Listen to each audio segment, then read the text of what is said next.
Viva está com o Hora da Verdade. O nosso convidado é Augusto Santos Silva, é Presidente da Assembleia da República, a quem agradeço ter aceitado o nosso convite para aqui estar. Eu sou a Susana Madureira Martins, comigo está a jornalista do Público, Helena Pereira.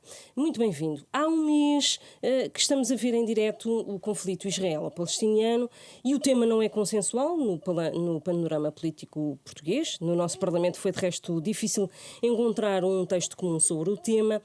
Gostava de saber qual é exatamente a posição do Presidente da Assembleia da República. Eu revejo-me no voto que foi aprovado por amplíssima maioria no Parlamento e que tem 5 pontos essenciais: condenação inequívoca do ataque perpetrado pelo Hamas, que é a raiz de tudo isto, de todos estes desenvolvimentos recentes, e portanto o Hamas é responsável não só por todas as crianças e adultos mortos em Israel, como também por todas as crianças e adultos que agora estão a ser mortos em Gaza. Segundo, o reconhecimento da defesa do direito de defesa de Israel dentro do direito internacional, respeitando, portanto, o direito internacional humanitário, coisa que não tem sucedido. 3, apelo à libertação incondicional dos reféns. Como todos sabemos, se os reféns fossem libertados pelo Hamas, as condições para um cessar-fogo seriam criadas praticamente de imediato. 4, apelo à ajuda humanitária à população de Gaza e às condições necessárias para que essa ajuda se faça. 5, recordar sempre que a solução deste conflito passa por uma solução política e a melhor solução disponível é a solução de 2 Estados. É uma ilusão pensar-se, acrescento eu, que o Hamas, o Hezbollah ou outros movimentos deste quilate podem ser derrotados militarmente apenas. Eles serão derrotados pela política, serão derrotados por uma solução justa para o conflito israelo-palestiniano e por um diálogo político que deve fazer-se entre o Estado de Israel e a autoridade palestiniana. Compreendeu a polémica em torno das declarações do secretário-geral da ONU ou acha que Guterres teve pouca diplomacia e alguma falta de cuidado?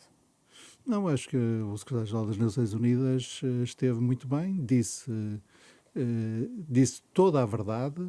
E o problema, um dos problemas, há vários problemas neste conflito, mas um dos problemas deste conflito é que, por vezes, as partes não querem saber toda a verdade, mas só a parte da verdade que lhes convém.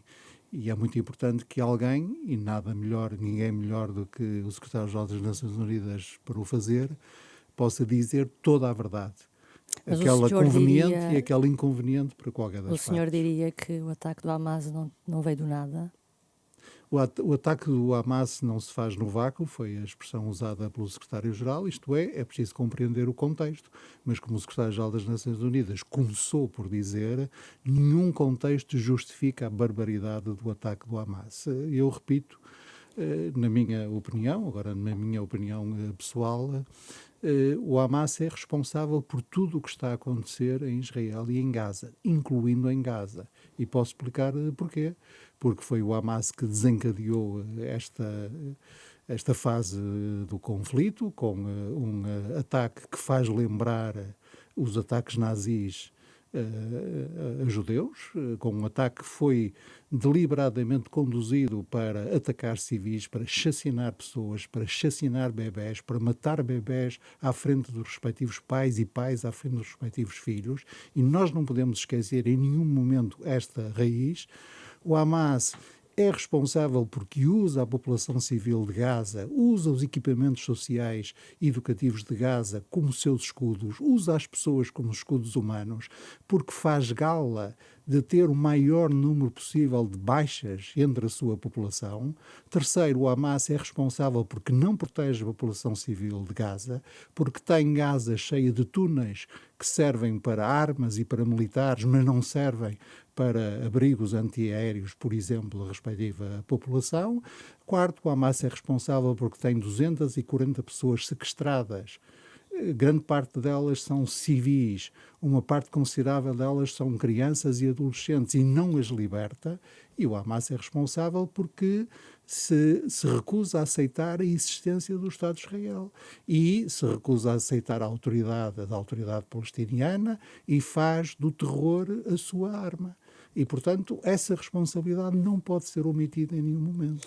Por tudo isso quer dizer que Israel possa ignorar as regras e as condicionantes do direito internacional humanitário? Não, não pode. Evidentemente que isso prejudica militarmente, mas as regras da guerra são feitas para proteger os civis e não para facilitar a vida aos militares. Por tudo isso que disse, revê-se nas recentes declarações do Presidente da República, Marcelo Rebelo de Sousa, naquele diálogo que manteve com o chefe da missão diplomática da Palestina em Portugal. Augusto Santos Silva alguma vez diria: não deviam ter começado. Cada um tem o seu estilo, mas como a senhora sabe, porque me entrevista regularmente, essa é uma pergunta impossível para mim, porque a minha resposta já pode antecipar, e eu sou institucionalista, para o bem e para o mal. Muitos dizem que sou demasiado institucionalista e, portanto, não me compete a mim comentar as palavras do Presidente da República. O Presidente da República, se quiser, pode comentar as minhas palavras. O Estado tem uma hierarquia e devemos respeitar essa hierarquia. Mas está a dizer que o Presidente não foi institucionalista. Não, não estou a dizer isso. O facto de ter esse desconforto em não querer responder mostra que pode não estar absolutamente alinhado. Eu já desisti há muitos anos de acompanhar os jornalistas na sua cadeia de deduções, isto é, no que imaginam que possam deduzir do que a gente não diz. Não, era só para clarificar. Sou bastante mais primário. Diria que textos fundamentais, como a Convenção de Genebra, a Convenção das Nações Unidas sobre os Direitos das Crianças, regras internacionais básicas e fundadoras das democracias ocidentais, que estão a ser irremediavelmente pulverizadas e que não têm qualquer força neste momento. São flexíveis até para os países ditos ocidentais. Não, eu espero que não estejam a ser irremediavelmente prejudicadas, porque elas são muito importantes e custam muito aprová-las. É preciso ter consciência de que nenhum de nós é inocente. Muitas das ações que os aliados na Segunda Guerra Mundial fizeram contra os nazis, que não eram consideradas crimes de guerra na altura, se fossem feitas agora, eram consideradas crimes de guerra. Bombardeamento de Dresden, por exemplo, na Alemanha, a bomba atómica em Hiroshima, seriam hoje consideradas crimes de guerra contra a humanidade. Tomaram populações civis como alvo. E, portanto, nós fomos evoluindo, essa evolução é muito positiva, essa evolução tornou-nos mais humanos e, mesmo quando conflituamos entre nós, não por via pacífica e política, como é próprio da democracia, mas também por via militar, porque às vezes é necessário. Dito isto, as regras, muitas das regras estão a ser violadas, elas são sistematicamente violadas de alfa a ômega, do princípio até ao fim, pela prática de movimentos terroristas como o Hamas. Eu queria ser absolutamente claro sobre isto, e têm sido, nesta operação conduzida pelo exército israelita, têm sido também violadas essas regras, designadamente o direito internacional humanitário. É evidente que nós temos que compreender a complexidade também militar da operação que está em curso. Nós reconhecemos o direito de defesa de Israel, reconhecemos o direito de Israel de punir o Hamas, de evitar repetição de atos como aqueles que o Hamas fez no 7 de outubro e como dirigentes do Hamas disseram que fariam sempre que pudessem, e, portanto, a liquidação da estrutura militar e do comando militar de Hamas é, na minha opinião, à luz do direito internacional, um alvo legítimo, e, evidentemente, o exército israelita e a força aérea israelita, as forças de defesa de Israel, têm este problema de estarem a lidar com alguém que não respeita nenhuma regra de civilidade ou de humanidade simples e que usa civis para a sua proteção e faz gala de ter o maior número possível de baixas civis. Dito isto, as regras condicionam a nossa ação? Sim, elas são feitas para condicionar a nossa ação. Nós somos humanos, nós somos civilizados, nós somos forças de Estados de Direito e, portanto, temos que cumprir as regras, mesmo que as regras dificultem a nossa eficácia, digamos assim. Vamos ao orçamento. As oposições queixam-se que a maioria absoluta funciona como um rolo compressor, que não aceita propostas, quase não aceita propostas que não sejam as do PS. Era ou não mais saudável para a democracia que a maioria encetasse um diálogo mais profundo com o PSD sobre o Orçamento de Estado? Eu vou-lhe dar uma resposta que talvez a surpreenda. Do ponto de vista político, democrático, nada há de mais normal e natural do que os orçamentos dos governos serem aprovados pelas maiorias que apoiam esses governos e serem chumbados, serem rejeitados pelas oposições a esses governos. É a coisa mais normal que há na democracia. O orçamento é o instrumento básico da política do governo. É só em condições muito excepcionais, quando um governo não tem, por exemplo, maioria e precisa de criar essa maioria para a aprovação do orçamento e a conjuntura que o país vive exige a aprovação desse orçamento. Só em condições excepcionais é que nós temos verificado que orçamentos que não contam com o apoio maioritário na Assembleia são viabilizados pela oposição. Aconteceu isso, por exemplo, com o primeiro orçamento do segundo governo José Sócrates, antes tinha acontecido com o governo minoritário de António Guterres, o primeiro governo de António Guterres, e as circunstâncias explicavam isso. No segundo caso, a necessidade de aderir ao euro, no primeiro caso, já o clima de crise que se vivia, a necessidade de o governo que iniciava funções ter condições para governar. Fora disso, em condições normais, como é a que se vive hoje, há uma maioria clara no Parlamento, há oposições, nada há de mais natural que as oposições votem contra o orçamento e seja a maioria a votar a favor do orçamento. Mas Neste caso até há mais 2 partidos que se têm abstido, não sei o que é que vai acontecer na votação final global e, portanto, nem sequer se pode dizer que seja a maioria sozinha contra todos a assegurar a viabilização do orçamento. Mas havendo maioria absoluta, diminui a necessidade de diálogo com as oposições. É isso?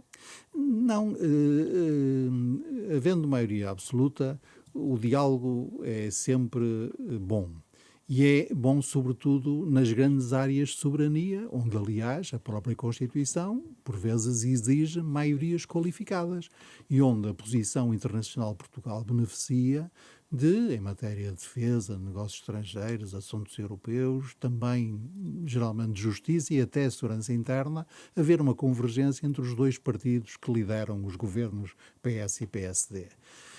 Mas a maioria absoluta também tira qualquer pretexto ao partido que a obteve de não executar o programa com que se apresentou ao eleitorado e que justificou o voto maioritário desse eleitorado. E, portanto, eu diria que, em relação ao orçamento, o debate que se passa é um debate inteiramente democrático e inteiramente normal em democracia. Veja o que era para a construção da alternativa se o PSD apoiasse o orçamento ou se abstivesse no orçamento. Como sabe, na posição do Presidente da Assembleia da República, para mim é tão importante que a maioria tenha condições para exercer o seu mandato, como que as alternativas se forjem e tenham condições para se afirmar. Acha que a discussão da proposta deste orçamento está contaminada pela questão do aumento do IUC? Não creio, porque o aumento do IUC, do Imposto Único de Circulação, parece uma medida inteiramente justificável do ponto de vista ambiental, da política fiscal. A política fiscal deve beneficiar os rendimentos, deve beneficiar o investimento e deve penalizar consumos digamos, indesejáveis do ponto de vista das políticas públicas de saúde, ou o uso de combustíveis fósseis, ou a produção de efeitos nocivos para o nosso ambiente. E depois também me parece que os termos em que esse aumento se faz são termos absolutamente prudentes, cautelosos, Então não contidos. partilha nada das preocupações de algumas pessoas do PS? Não. Acha... Posso não partilhar. Claro, claro. Eu pertenço a um partido plural. Marcos Mendes, Conselheiro de Estado e ex-líder do PSD, diz que o debate do orçamento, na generalidade, foi pobre. Também acha que foi pobre? Não me compete a mim pronunciar-me. Eu devo respeitar o debate. Estou lá em cima a conduzir os trabalhos. Nessa posição, todas as intervenções me merecem o máximo respeito. Procuro ouvi-las com toda a atenção. Creio que o debate tem sido vivo, o debate democrático é vivo. Ele fica pobre é quando é contaminado por expressões que não deviam ter curso em democracias maduras e liberais como é a nossa. Portugal tem bons números económicos, mas há situações de pobreza visíveis. Em Lisboa, por exemplo, há notícias de pessoas a viverem em tendas. Não há excedente orçamental que lhes valha. É uma pergunta? É sim, é uma pergunta. Não, a minha resposta é muito simples. Sim. E também eu conheço. Eu creio mesmo que o país tinha um problema muito grave que o condicionava, que era um problema de desequilíbrio das suas contas, das suas finanças públicas, e a correção desse desequilíbrio é absolutamente essencial para as políticas económicas, para as políticas sociais e para as políticas educativas e de segurança que nós queremos desenvolver. E, portanto, acho muito bem o percurso que tem sido feito no sentido de chegar a déficits equilibrados, portanto, a contas públicas equilibradas e reduzir o peso da dívida no produto interno bruto. Porque cada ponto percentual que nós reduzimos da dívida, da expressão, da parte da dívida sobre o produto, significa novos ganhos de liberdade, novas margens de liberdade, novos graus de liberdade de que passamos a dispor. E isso é absolutamente essencial para acudir, designadamente, às políticas contra a pobreza. Mas no imediato, essas pessoas que estão a passar por dificuldades não conseguem ver a sua situação a melhorar. Sabe que em termos macro, a situação da pobreza em Portugal tem melhorado. Exatamente, por isso é que eu não estou a falar em termos macro. Estamos a falar de 700 mil portugueses que no início deste ciclo político estavam abaixo do limiar da pobreza e que agora deixaram de estar, sendo que o limiar da pobreza aumentou. É um ponto também, porque a pobreza que nós falamos na União Europeia não é a mesma coisa que a pobreza do Banco Mundial. O Banco Mundial considera pobres as pessoas que não têm X dólares por dia para sobreviver. Normalmente é $1 por dia para sobreviver. A União Europeia usa um indicador relativo da pobreza. É pobre quem está abaixo de um limiar que é 40% da mediana de rendimentos no país. O que quer dizer que na Suécia também há pobres. Porque quem quer que esteja abaixo do limiar desculpe, aqui a questão é, se não incomoda que, havendo esses problemas por resolver, temos um orçamento com um grande excedente orçamental. Ou seja, o governo não está a fazer tudo o suficiente ou tudo o que podia fazer para acudir a situações de emergência, porque são situações de emergência social, não lhe parece? Sim, mas eu não tenho aqui de memória o valor exato. Mas o que nós poupamos quando se reduz a dívida em juros que deixamos de pagar porque, havendo menos estoque de dívida, há menos juros que se paga, e deixamos de pagar porque o nosso rating melhora. Isso representa milhares de milhões disponíveis para contratar mais médicos para o Serviço Nacional de Saúde, disponíveis para investir mais nas políticas contra a pobreza, disponíveis para aumentar o salário na função pública e assim sucessivamente. Portanto, não é o excedente contra as políticas. Contas públicas equilibradas são uma parte, na minha opinião, fundamental do conjunto de políticas públicas dirigidas ao desenvolvimento, à igualdade e à promoção do bem-estar das famílias. Deixe-me colocar-lhe questões sobre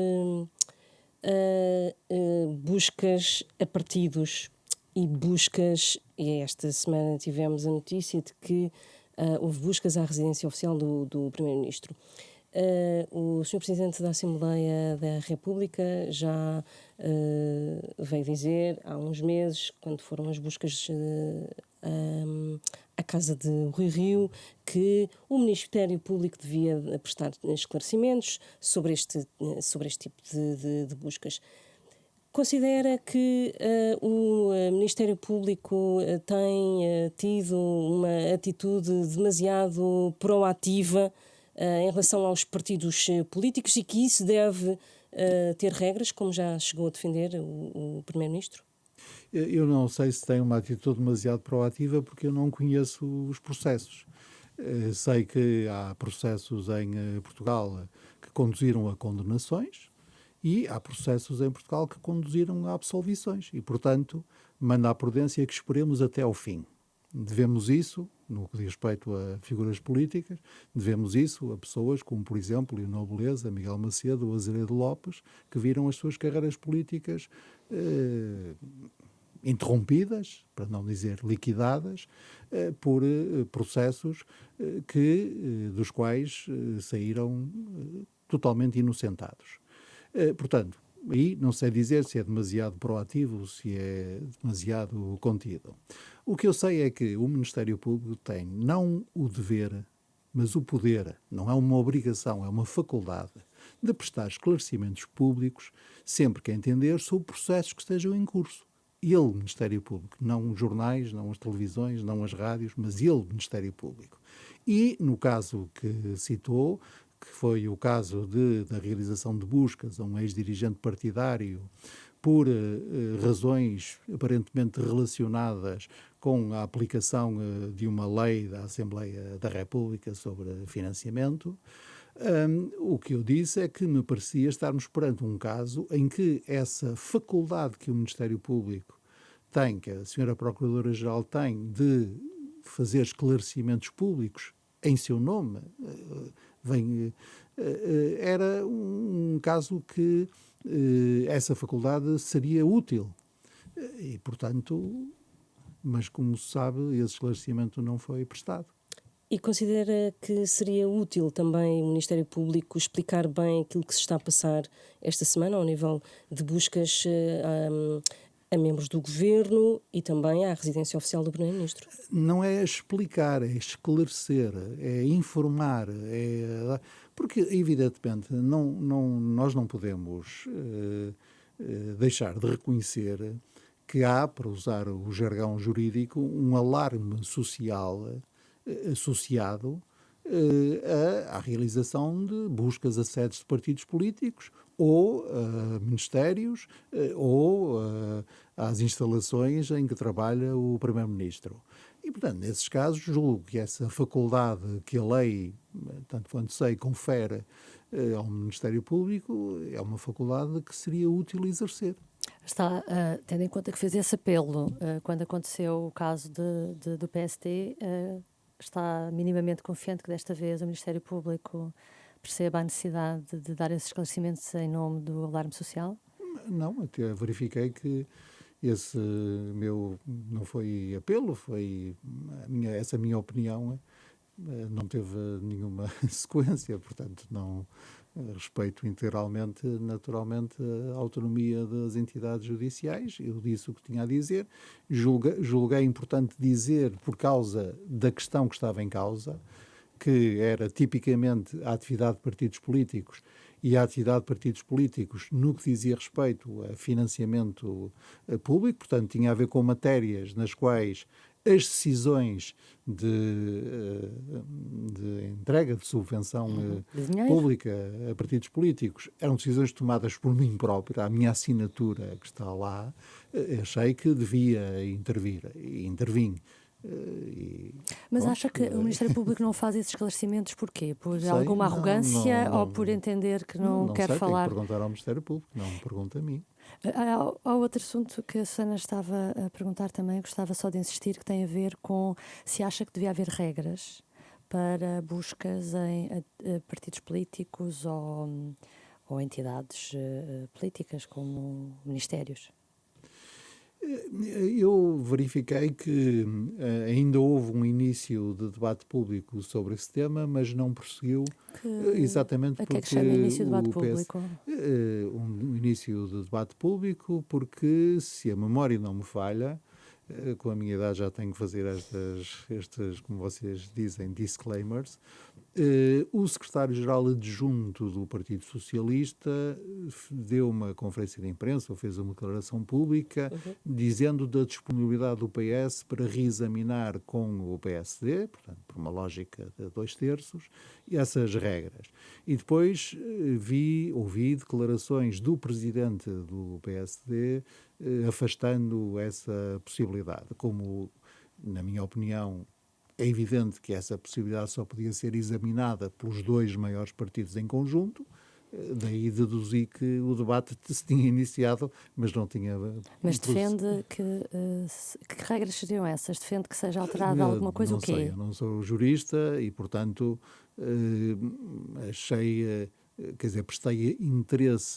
prestei atenção a esse início de debate.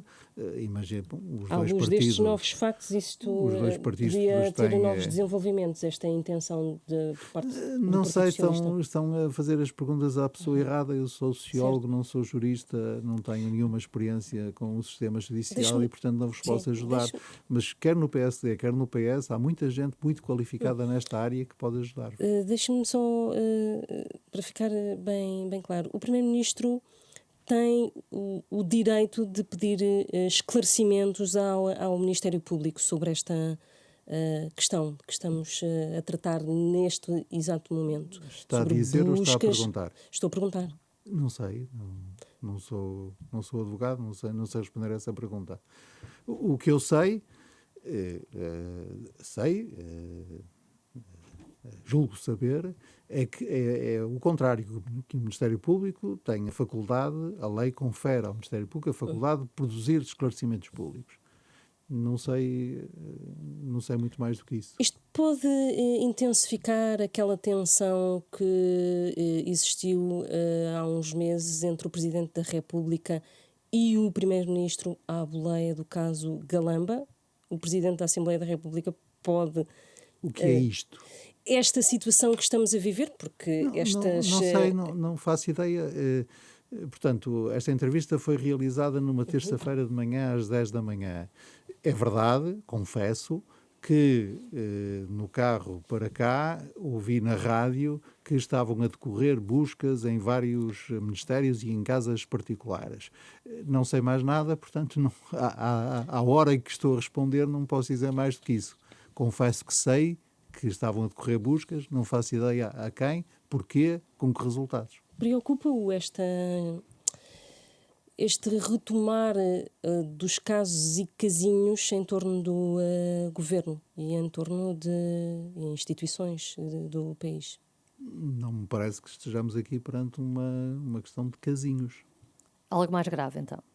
Quer dizer, mais uma vez, insisto, a única coisa que eu sei é que, à hora que estou a responder, o Ministério do Ambiente confirmou que estavam a decorrer buscas sob mandato do Judicial na sua sede e vários órgãos de comunicação estavam a informar que havia buscas também a decorrer na residência oficial do Primeiro-Ministro, noutro Ministério e num município, creio, e em casas particulares.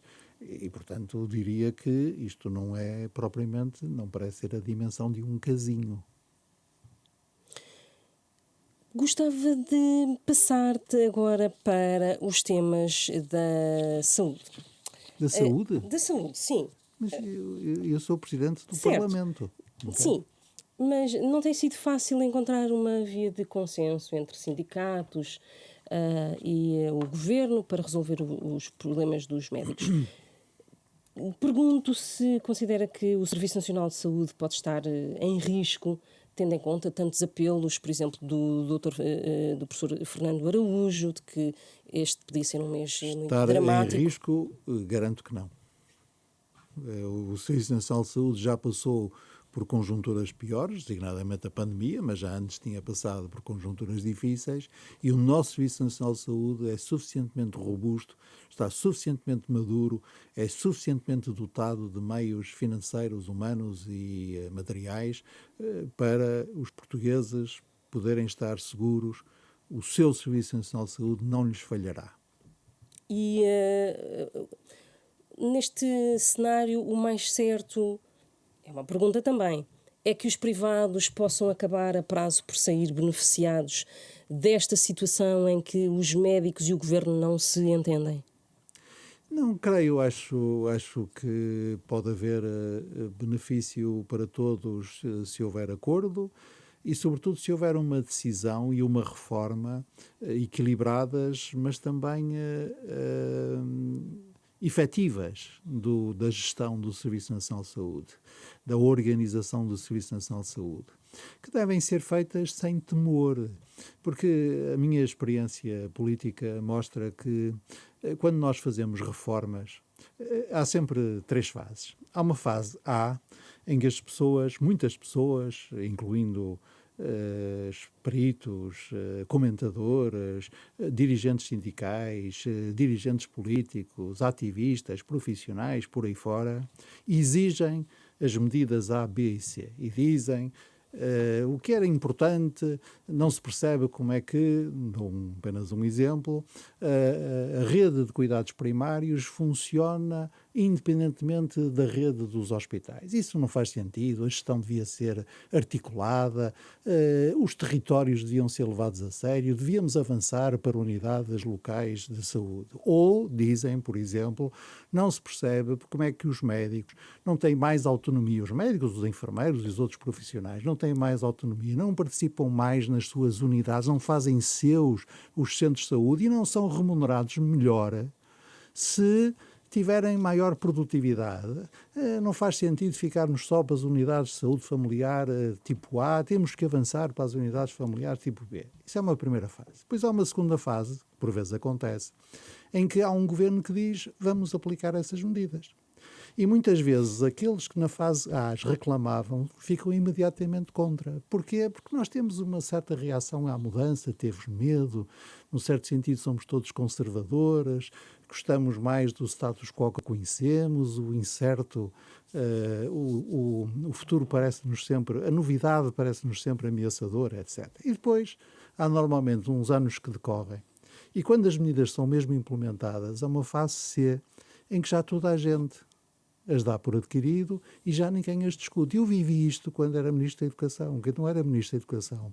A constituição dos agrupamentos, a presença dos pais nas escolas, a participação dos municípios na gestão de certas dimensões da vida escolar, eram medidas que nós estávamos a propor e, ouvindo algumas pessoas, parecia que estávamos a levar o inferno às escolas. Mas Hoje, este 20 anos impasse depois, negocial na saúde não se arrasta há demasiado tempo? arrasta-se há algum tempo porque tem havido um esforço, na minha opinião, tem havido um esforço muito sério do Governo em aproximar-se de algumas das reivindicações fundamentais dos sindicatos. Agora, o Estado Social não é um Estado de codecisão. Quem decide é o Governo, é o Parlamento, é o Presidente da República, nas suas O esferas de Primeiro-Ministro competências devia próprias. participar diretamente nestas negociações. Claro que ele está a par, mas estou a dizer mesmo fisicamente participar. Quer dizer, a minha experiência com 3 primeiros-ministros leva-me O a caso dizer não se que justifica. os primeiros-ministros participam sempre, quer dizer, Mas estou a dizer, dar a cara. quer dizer, não há, estas negociações não se fazem na ignorância Sim, mas do estou a dizer, primeiro-ministro. fisicamente está presente. Nós somos governos, temos governos coesos. Fisicamente não sei qual seria a utilidade, porque Imagino que o Primeiro-Ministro estaria a participar nas reuniões negociais com os sindicatos. Qual seria a primeira coisa que um dirigente sindical faria? Que é a falta de legitimidade do Ministro da Dizia: Saúde. o que é que está aqui? O Ministro caiu. O Ministro já não existe.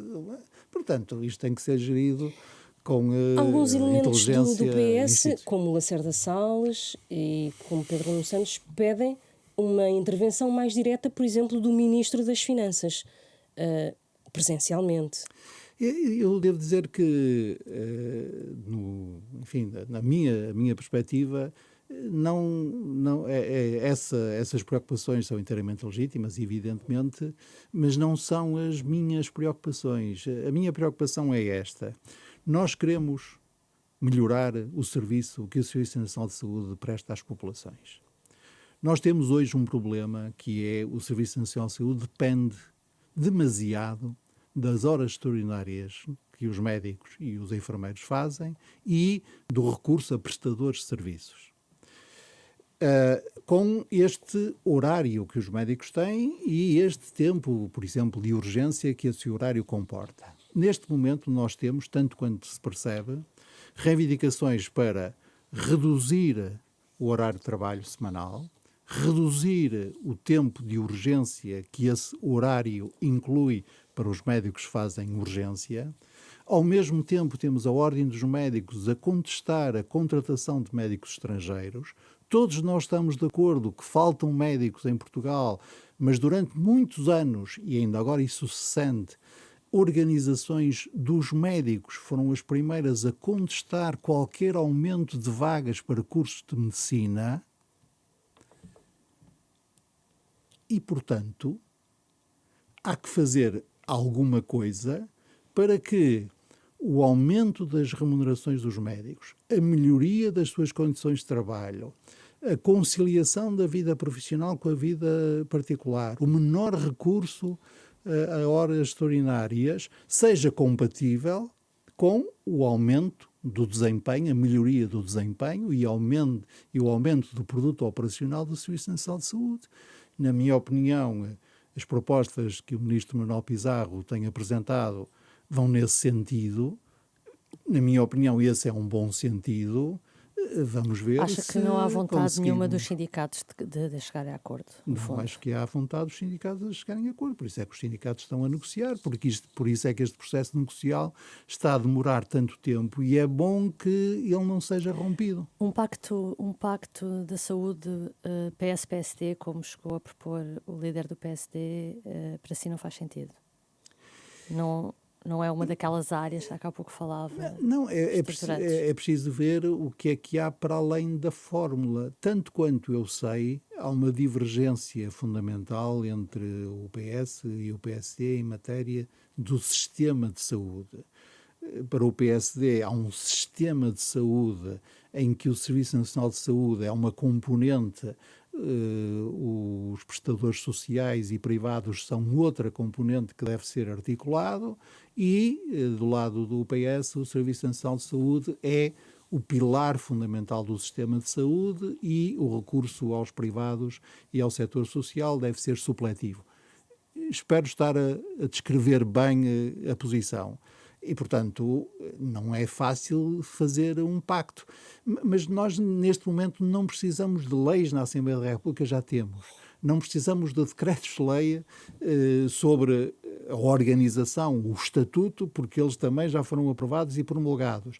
Precisamos agora de fechar esta componente da negociação sindical para que a reforma possa avançar a todo o vapor. Avançamos nós também. Em junho teremos eleições europeias. Gostava de saber se, na sua perspectiva, o equilíbrio tradicional entre socialistas europeus, Partido Popular Europeu, verdes e liberais poderá ser quebrado por partidos identitários e nacionalistas que estão a emergir. Espero que não, mas isso depende justamente das forças políticas pró-europeias, e eu falo pela minha, que é a família socialista, de mobilizarem as pessoas, apresentarem propostas e impedirem que haja uma maioria no Parlamento Europeu que necessite de incluir a extrema-direita europeia e as fações anti-europeias. Porque o meu medo é este. como mostra a Suécia, como mostra a Itália, o Partido Popular Europeu está hoje disponível para alianças com a extrema-direita. Não está disponível na Alemanha, mas já está disponível na Itália, já está disponível na Suécia, já está disponível na Finlândia e, portanto, eu acho mesmo que é indispensável que não haja uma maioria aritmética no Parlamento Europeu que inclua apenas o Partido Popular Europeu e os vários grupos a que chamou identitários. Agora, e para isso é muito importante que os socialistas reforcem a sua posição. Eu sou socialista, portanto, digo isso convictamente, porque houve uma fase do processo europeu, do projeto europeu, em que conservadores e socialistas, democratas cristãos e socialistas faziam a maioria no Parlamento Europeu. Essa fase terminou na última eleição. E agora a partir da próxima acentuar-se. eleição foi preciso os liberais e foram precisos os verdes para que houvesse maioria sólida no Parlamento Europeu.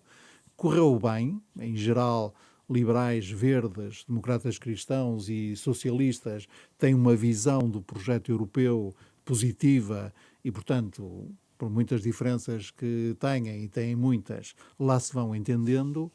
E é necessário que essa maioria que hoje existe seja reforçada, o que, na minha opinião, passa necessariamente pelo reforço do peso dos socialistas e democratas. São umas eleições de risco, estas futuras eleições europeias? Para a Europa? Sim, são umas eleições sérias. A Europa passa um momento difícil e nós devemos ter muita... Quer dizer, a Europa não pode estar dependente, não é apenas do gás russo, é do Sr. Putin e dos seus amigos, que são muitos, alguns deles hoje disfarçados, por essa Europa fora, designadamente na direita. A Europa não pode estar dependente daqueles que não querem a Europa, por variadas razões, mas que não querem a Europa. A Europa não pode estar dependente de equilíbrios políticos que façam com que permitam que involuções no sentido contrário ao Estado de Direito e à democracia liberal sejam permitidas por causa do jogo dos vetos. E por isso é que as eleições europeias são muito importantes, juntamente com muitas eleições nacionais que acontecerão. Uma delas aconteceu há pouco na Polónia e teve resultados, do meu ponto de vista, bastante bons. Positivos. Acredita na tese de que António Costa pode vir a optar por um cargo europeu depois das eleições europeias? Não conheço essa tese. Não, então tem sido divulgada bastamente nos últimos meses. Não, é porque eu distingo, como sabem, eu sou académico e, portanto, distingo teses de efabulações. Vou reformular. Não, eu sou muito ingênuo, como sabem. Eu assisti à tomada de posse deste governo, ouvi o discurso do Presidente da República com particular atenção em a parte em que o Presidente da República disse esta solução, esta vitória é muito sua, Sr. Primeiro-Ministro, e, portanto, este governo durará enquanto o senhor for Primeiro-Ministro. Não disse assim, mas estou a resumir. E ouvi a resposta, aliás, improvisada, do Primeiro-Ministro na intervenção que fez, a dizer pode contar que eu farei o meu mandato. Não preciso saber mais nada. Tudo o resto são efabulações. A realidade é dinâmica. Claro. O que o Primeiro-Ministro tem dito é que assegurará sempre a estabilidade deste mandato governativo, o que é diferente de se manter à frente do governo. Não é possível haver estabilidade sem António Costa, não?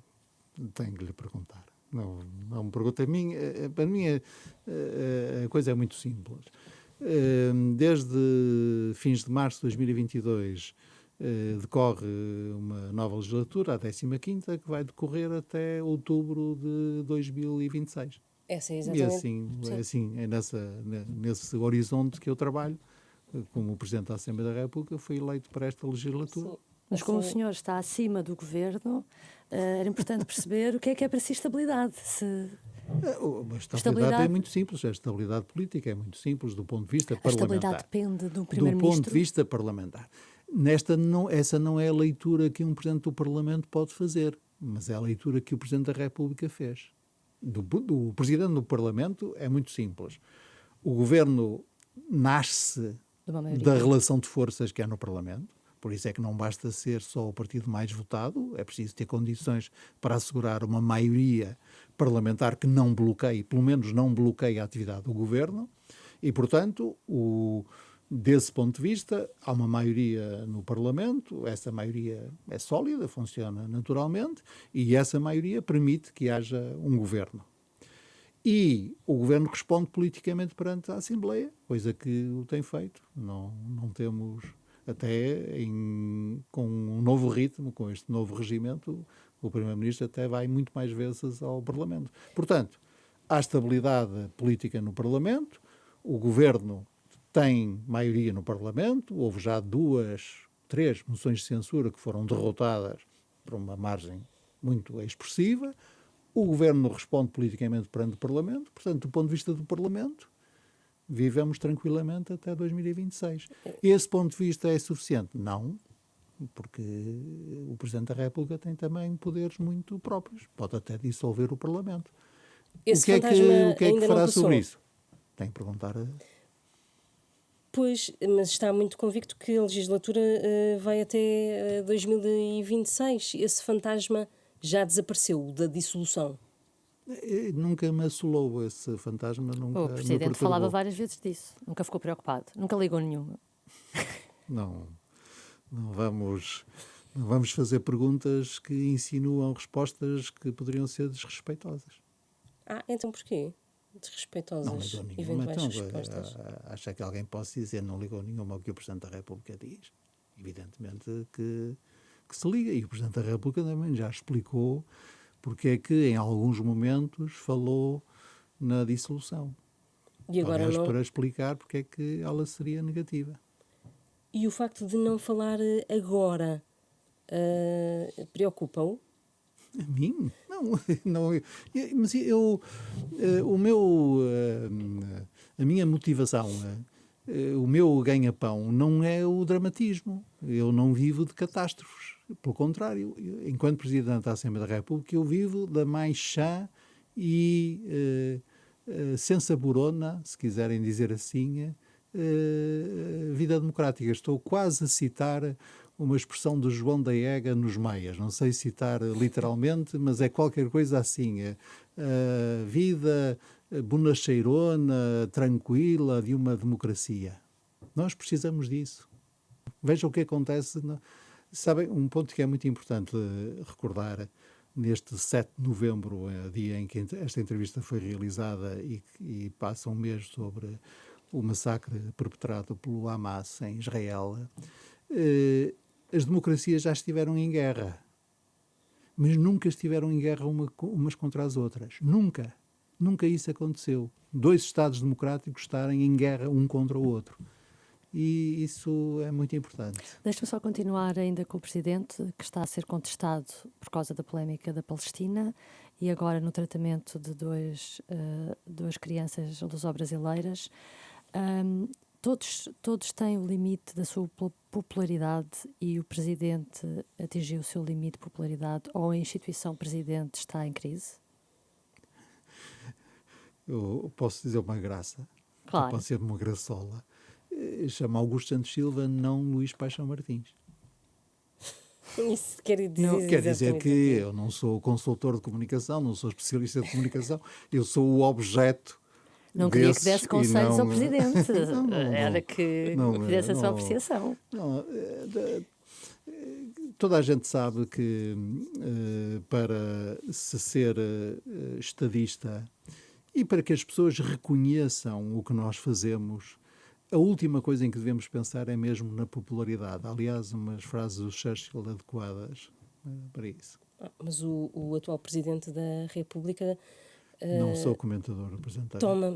Toma muito conta da sua própria popularidade e preocupa-se com isso. Eu não me preocupo nem com a minha popularidade, nem com a popularidade dos outros. Olha. Preocupo-me com o que fazem, com os resultados. O Presidente da República está no segundo mandato e está no exercício pleno das suas competências. Tem ajudado muitíssimo o país. Falo por mim. Tive o prazer de trabalhar com ele enquanto Ministro dos Estrangeiros. Foi sempre impecável e apoiou bastante todo o trabalho que se fazia para a projeção internacional de Portugal, para o contacto com as comunidades portuguesas, etc. E, portanto, não tenho... E enquanto Presidente da Assembleia da República, Parlamento, Presidência da República e Parlamento têm as melhores das relações institucionais. Mas como é que viu, por exemplo, o Presidente ter participado de uma manifestação em que sabia que os manifestantes estavam a criticá-lo? São estilos, cada um tem É o uma seu. novidade. Eu já atravessei uma manifestação, há quem participo. Lembro-me do Ministro Gomes da Silva, que a primeira manifestação que esteve contra ele foi lá aos manifestantes e disse: mas eu também estou de acordo, também posso manifestar convosco. São estilos. Gostava de perguntar-lhe também algo em torno de declarações do seu antecessor Eduardo Ferro Rodrigues à Renascença. Dizia ele que quando se tem a função de Presidente da Assembleia da República durante mais 2 anos, não faz muito sentido deixar passar a imagem de que se é candidato a Presidente da República e que depende de si próprio cortar com essa projeção. Augusto Santos Silva vai continuar a manter aberta essa porta de candidatura às presidenciais? Estou 100% de acordo com o meu amigo Eduardo Ferro Rodrigues. Só peço um favor. Digam-me onde é que essa imagem está a passar para eu ir lá caçá-la. Digam-me onde é que eu a posso encontrar para ir lá cortá-la. Porque eu sou o primeiro interessado nisso. Quer dizer, já fora de qualquer corrida presidencial? Não foi isso que eu disse. Não, mas é uma forma de cortar. Não, estaria disponível para dizer isso? Não. Já muita gente desempenhou, ou não é bem desempenhou, não queria dizer brincou, mas usou desse artifício de dizer: aqui declaro solenemente que nunca farei A, B, C ou D na minha vida. E normalmente isso significa depois a necessidade de dar assim umas cambalhotas, mudar, porque a realidade não está às nossas ordens. E, portanto, o que eu tenho a dizer sobre esse assunto é muito simples. Eu espero que nas próximas eleições presidenciais a minha área política, que é o centro-esquerda, e a vastíssima massa de pessoas que ela mobiliza, esteja representada com uma candidatura forte e unida. E darei o meu contributo para isso. Não, aqui a pergunta é se, como Presidente da Assembleia da República... Estou a pensar na Presidência da República, não. Não está? Não, é mesmo Presidência da Assembleia da República. Mas aqui o conselho deixado por Ferro Rodrigues é que devia ter cuidado com as expectativas que estão a ser criadas à sua volta. Digam-me onde estão essas expectativas, que eu vou lá e digo: senhoras expectativas, por favor, deixem de aparecer porque estão a induzir em erro as pessoas. Digam onde é que está essa imagem, que eu vou lá e tapá-la. Dê-me um cobertor em que possa tapar essa imagem. Pronto. Mas também mantém a porta aberta, não diz que não contem comigo, não é? Eu acho que é isso. Não contem comigo para Ferro não haver uma candidatura forte e unida da minha área, seja a que cargo for. Área. Isso, por amor de Deus. Da sua própria candidatura. Eu sou membro do Partido Socialista. Não, a sua própria candidatura. É isso que Ferro Rodrigues diz, que é que o atual Presidente da Assembleia da República está a alimentar a ideia de que vai ser candidato. Portanto, ele quer ser candidato. Não está a criar um problema ao Partido Socialista ao abrir a porta às presidenciais? Ou a não fechar essa porta, pelo menos?